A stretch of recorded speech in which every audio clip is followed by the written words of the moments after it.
இந்த நாளிலேயும் கர்த்தருடைய வார்த்தையை உங்களுடன் பகிர்ந்து கொள்வதில் அதிக சந்தோஷமும் பேரானந்தமும் நான் அடைகிறேன். ஏசாயா 9ஆம் அதிகாரத்தில் ஒரு 2 வசனங்கள் இருக்கிறது. இந்த கிறிஸ்மஸ் சீசன்ல டிசம்பர் மாதம் வந்துட்டா அந்த 2 வசனங்களை வைத்து பிரசங்கம் பண்ணாத ஊழியக்காரர்களை நீங்க பார்க்கவே முடியாது. ஏசாயா 9ஆம் அதிகாரம் 2வது வசனம், அப்புறம் 6வது வசனம். அந்த வசனம் என்ன சொல்லுதுன்னா, இருளில் நடக்கிற ஜனங்கள் பெரிய வெளிச்சத்தை கண்டார்கள், மரண இருளின் தேசத்தில் குடியிருக்கிறவர்கள் மேல் வெளிச்சம் பிரகாசித்தது அப்படிங்கிற ஒரு வசனம். ஏசாயா 9:2. அப்புறம் இந்த ஏசாயா 9ல் 6வது வசனம், நமக்கு ஒரு பாலகன் பிறந்தார், நமக்கு ஒரு குமாரன் கொடுக்கப்பட்டார், கர்த்தத்துவம் அவர் தோளின் மேல் இருக்கும், அவர் நாமம் அதிசயமானவர், ஆலோசனை கர்த்தர், வல்லமை உள்ள தேவன், நித்திய பிதா, சமாதான பிரபு எனப்படும் அப்படிங்கிறது 2வது வசனம். இதே 6வது வசனத்துக்கு மேல 4வது வசனம் ஒன்று இருக்குது பாருங்க. அந்த வசனத்தை நம்ம ஃபோக்கஸ் பண்ணி இன்னைக்கு பார்க்க போகிறோம். ஏசாயா 9:4 பார்த்தீங்கன்னா, மீதியானியரின் நாளில் நடந்தது போல அவர்கள் சுமந்த நுகத்தடியையும் அவர்கள் தோளின் மேல் இருந்த மிளாற்றையும் அவர்கள் ஆலோட்டியின் கோலையும் முறித்து போட்டீர். நுகத்தடி முறிக்கப்பட்டது, மிளாற்று முறிக்கப்பட்டது, ஆலோட்டியின் கோல் முறிக்கப்பட்டது. எப்போ? இயேசுவின் பிறப்பின் மூலம். என்னைக்காச்சும் அந்த வார்த்தை நீங்க புரிந்து கொண்டிருக்கீங்களா? நுகத்தடி, மிளாற்று, ஆலோட்டியின் கோல், இந்த 3 எதை காண்பிக்கிறது என்றால், ஒரு தேவனுடைய பிள்ளை ஒரு அடிமைத்தனம் நுகத்தில் எப்படி சிக்கி தவித்து கொண்டு இருக்கிறான் அப்படிங்கிறத காண்பிக்கக்கூடிய வார்த்தைகள் தான் இந்த 3 வார்த்தைகள். நுகத்தடி, மிளாற்று, ஆலோட்டியின் கோல். இந்த அடிமைத்தனம் என்ற ஒரு நுகத்திலிருந்தும் இயேசுவின் பிறப்பானது உங்களுக்கு மிகப்பெரிய விடுதலையை கொடுத்திருக்கிறது அப்படிங்கிற ஒரு காரியம் உங்க மனதின் ஆழத்தில் இந்த வேளையிலே பதிய வேண்டும் என்று நான் விரும்புகிறேன். இப்போ இன்னொரு வார்த்தையும் இதே 4வது வசனத்தில் நீங்க பார்க்க வேண்டும். என்ன வார்த்தை அப்படின்னா, இந்த ஏசாயா 9:4வது வசனத்தினுடைய ஆரம்ப வார்த்தையை நல்லா கவனிங்க. அங்க என்ன சொல்லப்பட்டு இருக்கிறது? மீதியானியரின் நாளில் நடந்தது போல ஒரு வார்த்தை இருக்குது இல்லையா? என்னைக்காச்சும் இந்த வார்த்தையினுடைய அர்த்தத்தை நீங்க புரிந்திருக்கீங்களா? மீதியானியரின் நாளில் நடந்தது போல அவர்கள் சுமந்த நுகத்தடியையும் மிளாற்றையும் ஆலோட்டியின் கோலையும் முறித்து போட்டீர். அப்படிதான் இருக்குது. அப்ப மீதியானியரின் நாளில் என்ன நடந்தது அதை கொஞ்சம் பார்க்கணும்ல. அப்ப அதை பார்த்தாதான் இந்த நுகத்தடி, மிளாற்று, ஆலோட்டின் கோல் எந்த அளவு அடிமைத்தனம் என்ற நுகத்துக்குள் தேவனுடைய பிள்ளைய சிக்க வச்சிருக்குது அப்படிங்கிறத நம்மளால புரிந்து கொள்ள முடியும். மீதியானியரின் நாளில் நடந்தது போல என்னையா நடந்தது?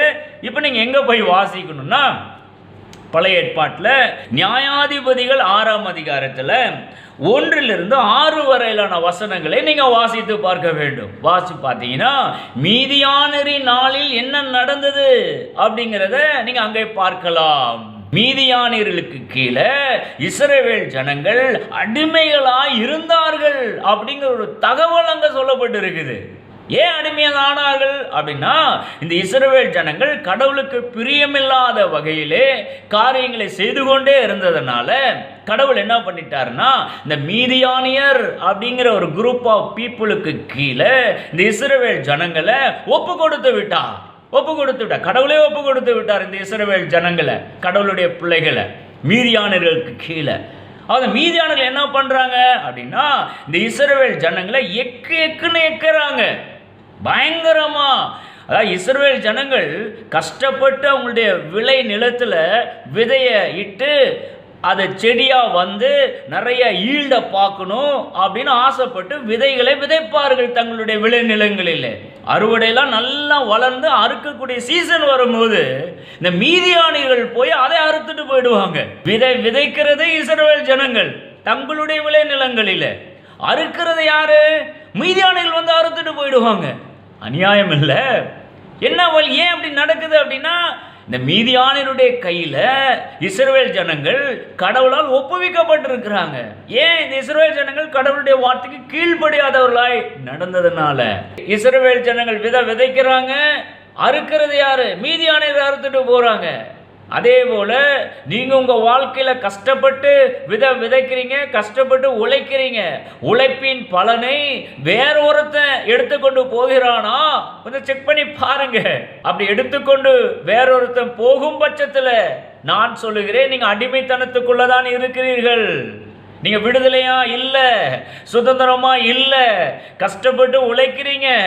ஆனால் உழைப்பின் பலனை நீங்க உங்க குடும்பத்தால் அனுபவிக்க முடியல. என்னையா காரணம்? ஏராளமான காரணங்கள் இருக்கலாம். ஒரு காரணம் என்னவாகவும் இருக்க வாய்ப்பு இருக்குதுன்னா, கர்த்தர் விரும்புகிறபடி ஒரு வாழ்க்கையை வாழ்கிறீர்களா? கடவுளை ஏற்றுக்கொண்டு கிறிஸ்துவனாக தான் இருக்கிறேன், ஆனா அவருக்கு பிரியமானதையே செஞ்சு கொண்டு இருக்கிறேனா? கொஞ்சம் செக் பண்ணி பாருங்களேன். அப்படி இல்லைன்னா தான் அநேக நேரங்களில் இந்த இஸ்ரவேல் ஜனங்கள் மீதியானிற்கு கீழே எப்படி அடிமைகளா இருந்தாங்களோ அதுபோல உங்க வாழ்க்கையிலும் இன்னொருத்தருக்கு கீழே அடிமைகளாக இருக்க வேண்டிய ஒரு சூழ்நிலையில உங்களுக்கும் தெரியாத வண்ணம் வாழ்ந்து கொண்டு இருக்கிறவர்களாக நீங்க காணப்படலாம். இதுதான் ஆலோட்டியின் கோல், நுகத்தடி, மிலாற்று. இயேசுவினுடைய பிறப்பு இந்த அடிமைத்தன நுகத்திலிருந்து உங்களை விடுதலை ஆக்கி இருக்குது. இல்லைன்னு நான் மறுக்கவில்லை. ஏசாயா 9ஆம் அதிகாரத்தில் அதுதான் நான் வாசித்தேன். ஆனால் இன்னைக்கு உங்க வாழ்க்கையின் நிலைமை எப்படி இருக்குது? கொஞ்சம் யோசிச்சு பாருங்க. சில வசனங்களை வாசிக்கிறேன், கவனமாய் கேளுங்கள். இஸ்ரவேல் புத்திரர் கர்த்தரின் பார்வைக்கு பொல்லாப்பானதை செய்தார்கள். அதனால கர்த்தர் அவர்களே 7 வருஷம் 7 years 7 வருஷம் மீதியானியரின் கையில் ஒப்பு கொடுத்தார். இங்கதான் அடிமைத்தனம் வந்தது. கர்த்தருடைய பார்வைக்கு பொல்லாப்பானதை செய்ததுனால. இஸ்ரவேலர் விதைத்திருக்கும் போது நிலத்தின் விளைச்சலை இந்த மீதியானியர்கள் கெடுத்து இஸ்ரவேலிலே ஆகாரத்தை ஆகிலும் ஆடு மாடுகள் கழுதைகளை ஆகிலும் வைக்காதே போவார்கள். எதையுமே வைக்காம எல்லாத்தையும் வலிச்சுட்டு போயிடுவாங்களாம் மீதியானியர்கள். விதைக்கிறது யாரு? இஸ்ரவேல் ஜனங்கள். உழைப்பை கொடுக்கிறது யாரு? நீங்க. கடைசியில் வலிச்சுட்டு போறது யாரு? மீதியானியர்கள். ஆனா அவங்களுக்கு கீழே தான் நீங்க அடிமைகளா இருக்கிறீங்க. இன்னொரு வசனம், 5வது வசனம். அவர்கள் தங்கள் மிருக ஜீவன்களோடும் தங்கள் கூடாரங்களோடும் வெட்டுக்கிளிகளை போல திரளாய் வருவார்கள். பெரும் திரளான கூட்டம் உங்களை நசுக்கும்படியாய், நீங்க கஷ்டப்பட்டு சம்பாதித்து வைத்ததை அபகரித்துக் கொள்ளும்படியாய் பெரும் திரளான கூட்டம் உங்களை நோக்கி திரளாய் வருவார்களாம். அந்த வசனம் தான் சொல்லுது, திரளாய் வருவார்கள். அவர்களும் அவர்கள் ஒட்டகங்களும் எண்ணி முடியாதா இருக்கும். இந்த பிரகாரமாக தேசத்தை கெடுத்துவிட அதிலே வருவார்கள். அடுத்த வசனம், இப்படி மீதியானராலே இஸ்ரவேலர் மிகவும் சிறுமைப்பட்டார்கள். இதுதான் மீதியானியரின் நாளில் நடந்தது. இப்ப நீங்க ஏசாயா 9ஆம் அதிகாரம் 4வது வசனத்தை வாசித்து பாருங்கள். மீதியானியரின் நாளில் நடந்தது போல அவர்கள் சுமந்த நுகத்தடியையும் அவர்கள் தோளின் மேல் இருந்த மிலாற்றையும் அவர்கள் ஆலோட்டியின் கோலையும் முறித்து போட்டீர். யாரையா முறித்து போட்டாங்க?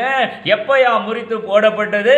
இயேசு கிறிஸ்து என்னைக்கு இந்த உலகத்துல பாலகனாய் பிறந்தாரோ அவருடைய பிறப்பானது இந்த அடிமைத்தன நுகத்தை முறித்து போட்டு விட்டது. அப்போ இயேசுவின் பிறப்பு, இயேசு எனக்குள்ள பிறந்திருக்கிறார் அப்படின்னு உடனே என் பாவத்திலிருந்து மிகப்பெரிய ஒரு விடுதலை நான் அடைந்துட்டேன், நல்லது. ரட்சிக்கப்பட்டிருக்கிறேன், நல்லது. ஆனால் அதை தாண்டி இந்த அடிமைத்தன நுகம் என்ற நுகத்திலிருந்து நீங்க விடுதலை பட்டு இருக்கிறதை நம்புகிறீர்களா? விசுவாசிக்கிறீங்களா? இயேசுவின் பிறப்பு இந்த நுகத்தடியிலிருந்து, மிலாற்றிலிருந்து, ஆலோட்டின் கோலிலிருந்து உங்களை விடுதலை ஆக்கி இருக்கிறது. அடிமைத்தன நுகம் அப்படின்னு சொல்லி வருகிறேன் அல்லவா? அது இன்னும் ஒருபடி மேலே போய் நன்றாக புரிந்து கொள்ள வேண்டும் என்றால் ஆலோட்டியின் கோல் அப்படிங்கிற ஒரு வார்த்தை இருக்கிறது அல்லவா? அந்த வார்த்தையினுடைய அர்த்தம் என்ன அப்படிங்கிறத நீங்க தெரிந்திருக்க வேண்டும். ஆலோட்டின் கோல். எங்க டீடைல்டா பார்க்கலாம் அப்படின்னா, யாத்திராகமம் 5ஆம் அதிகாரம், யாத்திராகமம் 5ஆம் அதிகாரத்தில் 1 - 19 வரையிலான வசனங்களை நீங்க வாசித்து பாருங்கள். வாசி பார்த்தீங்கன்னா, இஸ்ரவேல் ஜனங்கள் பார்வோனுக்கு கீழே எகிப்து தேசத்தில் அடிமைகளாக இருக்கிறார்கள் அல்லவா. பயங்கரமா பார்வோன் இந்த இஸ்ரவேல் ஜனங்களை வேலை வாங்குறான். அவருடைய கூக்குரல் பயங்கரமா விண்ணகத்துக்கு எட்டுகிறது. அந்த கூக்குரலுடைய சத்தத்தை கேட்டுதான் கடவுள் மோசேயை அனுப்புறாரு, ஊழியத்துக்கு அழைக்கிறாரு. போ மோசே, எகிப்து ஜனங்கள் பார்வோனுக்கு அடிமைகளா இருக்கிறாங்க, அவங்களை விடுதலாக்கி நீ கானான் தேசத்தை நோக்கி கொண்டு போ அப்படிங்கிற மாதிரி ஒரு காரியத்தை சொல்லி மோசே ஊழியத்துக்கு அழைக்கிறார் அல்லவா. அந்த வேத பகுதிக்குள்ளெல்லாம் நீங்க கடந்து செல்ல வேண்டும். அப்பதான் அந்த அடிமைத்தன நுகம், ஆலோட்டின் கோல் அப்படின்னா, ஐயோ இவ்வளோ காரியம் அதுக்குள்ள இருக்குதா அப்படிங்கிறத நீங்க பார்க்க முடியும். யாத்திராகமம் 5ஆம் அதிகாரம் 1 - 19 வரையான வசனங்களை நீங்களே வாசித்துக் கொள்ளுங்கள். எப்படி இந்த பார்வோன் இந்த இஸ்ரவேல் ஜனங்களை வேலை வாங்குவான் அப்படின்னா, கொடூரமா வேலை வாங்குவான், கொடூரமா வேலை வாங்குவான். நீங்க அதை வாசி பார்த்தீங்கன்னா தெரியும். செங்கல் அறுக்கிறது தான் வேலை, செங்கல் அறுக்கணும். ஆனால் செங்கல் அறுக்கிறதுக்கு தேவையான மெட்டீரியல்ஸ் எல்லாம் வைக்கோல் தேவைப்படும் அல்லவா. அந்த வைக்கோல் போன்ற காரியங்கள் எல்லாம் இவன் கொடுத்து வருவான். யார்? இந்த இஸ்ரவேல் ஜனங்களுக்கு செங்கல் அறுக்கக்கூடிய வேலைக்காக. ஓகே. ஆனால் ஒரு காலகட்டம் வரும்போது பார்வோன் இஸ்ரவேல் ஜனங்களுக்கு வைக்கோலையே கொடுக்க மாட்டான். வைக்கோலையும் நான் கொடுக்க மாட்டேன், ஆனால் நீங்க செங்கலை எனக்கு அறுத்து கொடுத்தாகணும் அப்படிங்கிற மாதிரி சொல்லுவான் பாருங்க. அது எந்த அளவு அப்படின்னா, வைக்கோலை நான் கொடுத்து கொண்டிருந்த நாட்களிலே எந்த அளவு செங்கலை நீங்க அறுத்து எனக்கு கொடுத்தீங்களோ அந்த அளவில் கொஞ்சம் கூட குறையாம வைக்கோலை கொடுக்காத இந்த காலகட்டத்திலும் நீங்க எனக்கு அறுத்து கொடுக்கணும் அப்படிங்கிற மாதிரி கொடுமையா வேலை வாங்குவான் பார்வோன். ஏன் அப்படி செய்யறான் அப்படிங்கிற காரியத்தை நீங்க தெரிந்து கொள்ள வேண்டும். ஏன் செய்யறான் அப்படின்னா, இந்த வனாந்தர மார்க்கமா இஸ்ரவேல் ஜனங்களை வழிநடத்தி கொண்டு சென்ற மோசேயும் ஆரோனும் பார்வோன் இடத்துல போய் ஒரு ரிக்வெஸ்ட் பண்ணி இருக்கிறாங்க, வேண்டுதல் செஞ்சிருக்கிறாங்க. என்ன வேண்டுதல் செஞ்சிருக்காங்க அப்படின்னா, வனாந்தர மார்க்கமா என் ஜனங்களை நான் அழைத்து கொண்டு சென்று கொண்டிருக்கிறேன், என்னுடைய கடவுள் என்ன நோக்கி சொல்லி இருக்கிறாரு, இந்த ஜனங்களோடு சேர்ந்து பலியிட வேண்டும், அந்த கடவுளுக்கு பண்டிகை கொண்டாட வேண்டும் அப்படின்னு சொல்லியிருக்கிறாரு. அதுக்காக உங்களிடத்தில் நான் வேண்டுதல் செய்கிறேன் பார்வோன், என் ஜனங்களை நீ ஃப்ரீயா விடு, விடுதலையா விடு, நான் போய் எங்க கடவுளுக்கு பலியிட வேண்டும், பண்டிகைகளை கொண்டாட வேண்டும் அப்படின்னு ஒரு ரிக்வெஸ்ட சொல்றான் பாருங்க. இந்த ரிக்வெஸ்ட் இவன் சொன்ன உடனே இந்த பார்வோனுடைய மண்டையில வேற ஒரு காரியம் போயிட்டு இருக்குது, ஓடிட்டு இருக்குது.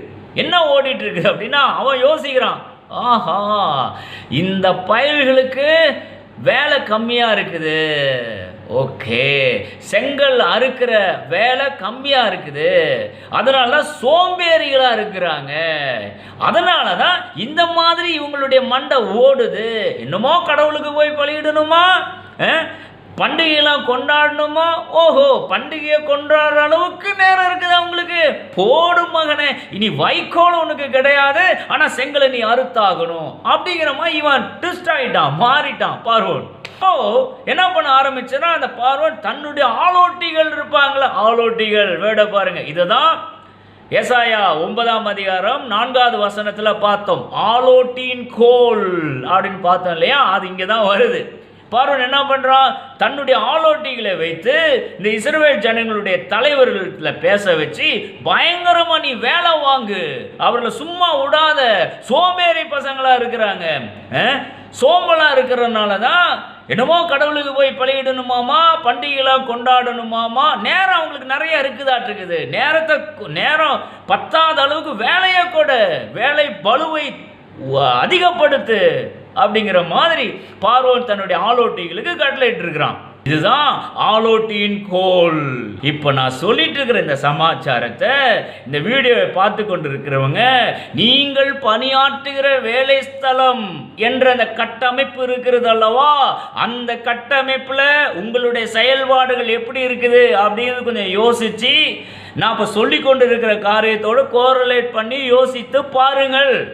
நீங்க வேலை ஸ்தலத்தில் வேலை செய்து கொண்டு இருக்கலாம், ஆனால் ஆலோட்டின் கோல் உங்களை எக்கிக்கொண்டே இருக்கிறதா, செய் ஏன் இதை செய்யல, நான் கொஞ்சம் லீவு கொடுங்க சார், கொஞ்ச நாள் பொண்டாட்டி பிள்ளைகளோடு இருந்துட்டு வரேன், ஒரு வாரம் லீவு கொடுங்க அப்படின்னு நீங்கள் கேட்டிங்கன்னா உங்கள் தலைவர் பாஸு, ஓஹோ இவருக்கு வேலை கம்மியாக இருக்குதாட்டிருக்குது, அதனால தான் லீவெல்லாம் கேட்குறாரோ, பொண்டாட்டி பிள்ளைகளோட ஜாலியாக இருக்க விரும்புகிறாரோ, போடு வேலையை இன்னும் கொஞ்சம் அதிகப்படுத்து அப்படிங்கிற மாதிரி நீங்கள் வேலை செய்கிற அந்த வேலை ஸ்தலம் என்ற கட்டமைப்புக்குள் நீங்கள் இந்த விதத்தில் ஒரு அடிமைத்தனத்துக்குள் இருக்கிறீர்களா?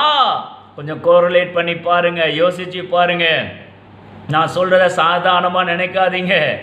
அநேக தேவ பிள்ளைகள் இந்த விதத்தில் தாங்கள் பணியாற்றுகிற வேலை ஸ்தலங்களிலே அடிமைத்தனத்துக்குள் இருக்கிறார்கள். ஆலோட்டின் கோல் தங்களை எக்கிக் கொண்டே இருக்க அவர்கள் அனுமதித்து கொண்டு இருக்கிறார்கள். அவருக்கு மேலே இருக்கிற அதிகாரிகள் இவர்கள் எந்த அளவு கெப்பாசிட்டியோடு பணியாற்ற முடியுமோ அதை தாண்டி ஒரு டார்கெட்டை ஃபிக்ஸ் பண்ணிட்டு அந்த டார்கெட்டை நோக்கி ஓடு ஓடு ஓடு வேலை செய் அப்படிங்கிற மாதிரி உங்களை எக்கிக் கொண்டே இருப்பார்கள். ஆலோட்டின் கோல். இன்னும் புரியக்கூடிய விதத்தில் ஒரு உதாரணத்தை சொல்ல வேண்டும் என்றால், ஒரு மாட்டு வண்டியை ஓட்டுறவன் மாடு வேகமாக போகணும் அப்படிங்கிறதுக்காக ஒரு தார் குச்சியை கையில் எடுத்துட்டு அந்த மாட்டுக்கு பின்னால் இருந்து அப்படியே எக்குவான் பாருங்க, குத்துவான் பாருங்க. பாவம் வழியில துடிக்கும் அந்த மாடு. ஆனா இந்த குத்து தாங்க முடியாம அது ஓடும் பாருங்க. அந்த சீனா அப்படியே இந்த இடத்துல கொண்டு வந்து ஃபிட்டின் பண்ணி பாருங்க. யாத்திராகமம் 5ஆம் அதிகாரம். ஆலோட்டியின் கோல். நீங்க பணியாற்றுகிற வேலை ஸ்தலம் என்ற கட்டமைப்புக்குள்ள இந்த ஆலோட்டின் கோல் என்பதன் மூலம் நீங்க சந்திக்கிற அண்டர்கான் ஆகிற அடிமைத்தன நுகம் இருக்குதா பாருங்க. டார்கெட் மேல டார்கெட், உங்களால் அதை ரீச் பண்ணவே முடியாது. ஏன்னா அந்த மாதிரி உங்களை ஃபிக்ஸ் பண்ணி விட்டுருவாங்க. கொஞ்சம் லெசராக இருந்தால் நீங்கள் தான் யோசிக்கிறீங்களே, பொண்டாட்டி பிள்ளையோட ஜாலியாக இருக்கணும்னு சொல்லி லீவு கேட்டுருவீங்களே இல்லையா? அதை எப்படி விடுவான் அந்த முதலாளி? விட மாட்டான்ல. ஆலோட்டின் கோல். இந்த வீடியோ பார்த்து கொண்டிருக்கவங்களுக்கு நான் சொல்லுகிறேன், இந்த ஆலோட்டியின் கோல் என்ற அடிமைத்தனம் இந்த விதத்தில் தான் செயல்படும். நான் சொல்லுகிற காரியத்தை சாதாரணமாக நினைத்து கொள்ளாதீர்கள். நானும் அதுபோல் ஒரு வேலை ஸ்தலம் என்ற கட்டமைப்புக்குள் பணியாற்றி தான் வந்திருக்கிறேன். தெரியும் நமக்கு மேலே இருக்கிறவங்க எந்த அளவு நம்மளை எக்கிக் கொண்டே இருப்பார்கள் என்று சொல்லி. சுதந்திரமாக நாம் செயல்பட முடியாதபடிக்கு அநேக சூழல்கள் உருவாகும். அவர்களுக்கு நீங்கள் பணிந்து போகக்கூடாதுன்னு சொல்லலை, ஆனால் நம்மளுடைய ஃபோக்கஸ் கொஞ்சம் மாற்றப்பட வேண்டும் என்று தான் நான் சொல்லும்படியாக விரும்புகிறேன். நாம் என்ன நினைச்சிரோம், இந்த முதலாளி தான் எனக்கு சம்பளம் கொடுக்கிறாரு அப்படின்னு நீங்கள் நினைக்கிறதுனால தான் இந்த அடிமைத்தனம், ஆலோட்டின் கோல் என்ற அடிமைத்தனம்ங்கிற நுகத்துக்குள்ள சிக்கி கொண்டு தவிக்கிறீர்கள். ஆனால் உங்கள் சிந்தை எப்படி மாறணும்னா, என்னை போஷிக்கிறவர் என் தேவனாகிய கர்த்தர். இந்த உலகத்தில் ஒரு முதலாளி இருக்கிறான், முதலாளி எனக்கு சம்பளம் கொடுக்கலாம், ரைட்டு. ஆனால் அந்த முதலாளி கொடுக்கிற சம்பளத்தின் மூலமாய் நான் என் குடும்பத்தை நடத்தலாம். ஆனால் அந்த முதலாளி அந்த இடத்துல வச்சு என்ன போஷிக்கும்படியா செய்கிறது நான் ஆராதிக்கிற கர்த்தர். வானத்தையும் பூமியும் படைத்த கர்த்தரிடத்திலிருந்து எனக்கு ஒத்தாசை வரும். அவர் என்னை போஷிக்கிறார். யார் மூலமா? ப்ராபபிலி இந்த முதலாளியின் மூலமா போஷிக்கலாம், ரைட்டு. ஆனால் இந்த முதலாளி என்ன பாஸ் ஓவர் பண்ணறதுக்கு நான் விட மாட்டேன். வசனத்தின்படி அவருக்கு பணிந்து அவருக்கு கீழே ஒபீடியண்டா இருந்து வேலையெல்லாம் செய்வேன். ஆனால் ஆலோட்டின் கோலாக அந்த முதலாளி என் மேல மாறி என் மேல ஒரு அதிகாரத்தை எடுக்க நான் விட மாட்டேன் அப்படிங்கிற ஒரு மைண்ட் செட்டுக்குள்ள நீங்க வர வேண்டும். அநேக தேவனுடைய பிள்ளைகள் இந்த விதத்தில் பயங்கரமா தடுமாறுகிறார்கள். எதிர்த்து கேட்கணும்னு நான் சொல்லல, ஆனால் உங்க தாட்டு மாறணுங்க. அது ஒரே பாயிண்ட்டுங்க. என்னை போஷிக்கிறவர் வானத்தையும் பூமியும் படைத்த கர்த்தர் என்னை போஷிக்கிறார். கர்த்தர் இடத்திலிருந்து எனக்கு ஒத்தாசை வருங்கிற தாட்டை நீங்க மனசில் பதிய வைத்துக் கொள்ளுங்க. எனக்கு சம்பளம் கொடுக்கிறவர் என் கர்த்தர். நான் அவருக்கு முன்னால் உண்மையாக இருக்கிறேன். எந்த மனிதனுக்கு கீழே நான் அடிமையாக இருக்க வேண்டிய அவசியம் கிடையாது அப்படிங்கிற தாட்டை நீங்கள் உங்களுக்குள்ள வலுப்படுத்தி கொள்ளுங்கள்.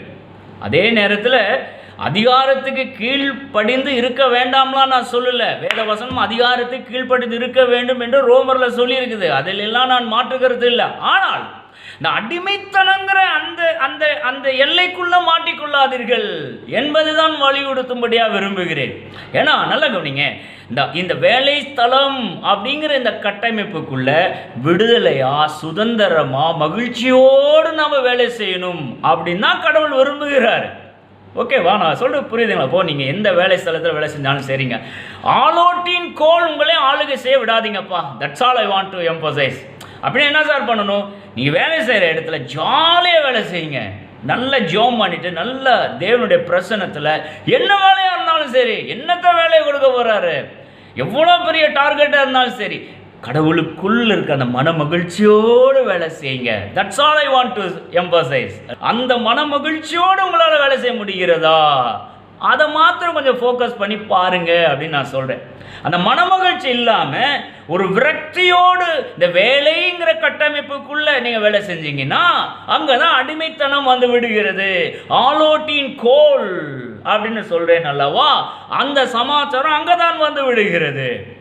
அப்போ ஏசாயா 9:4 மீதியானின் நாட்களில் நடந்தது போலன்னு சொல்லிட்டு ஆலோட்டின் கோலை முறித்து போட்டீருங்கிற சொல்ற வசனத்தை இயேசுவின் பிறப்போடு நீங்க கோரிலேட் பண்ணி பார்க்க வேண்டும். இயேசு கிறிஸ்து உங்களுக்குள் பிறந்திருக்கிறதுனால இந்த ஆலோட்டின் கோல் நான் இப்போ விளக்கி காண்பித்த வண்ணம் உங்களை ஆளுகை செய்ய நீங்க அனுமதிக்காதீர்கள். That is the point I want to focus today. மீதியானியருடைய நாட்களில் இஸ்ரவேல் ஜனங்கள் கடவுளுக்கு பிரியமில்லாத காரியங்களை செஞ்சதுனால மீதியானியருக்கு கீழே அடிமைத்தன வாழ்க்கை வாழ்ந்தாங்க. அவங்க கஷ்டப்பட்டு இஸ்ரவேல் ஜனங்கள் விதை விதைக்கிறாங்க, அறுத்துட்டு போகிறது மீதியானியர்கள். நீங்கள் கஷ்டப்பட்டு உழைக்கிறீங்க, உங்கள் உழைப்பை சுரண்டி கொள்ளுகிறவர்கள் அவர்கள். அதுபோல ஒரு அடிமைத்தன வாழ்க்கைக்குள்ள இயேசுவின் பிறப்பு உங்களை விடவில்லை.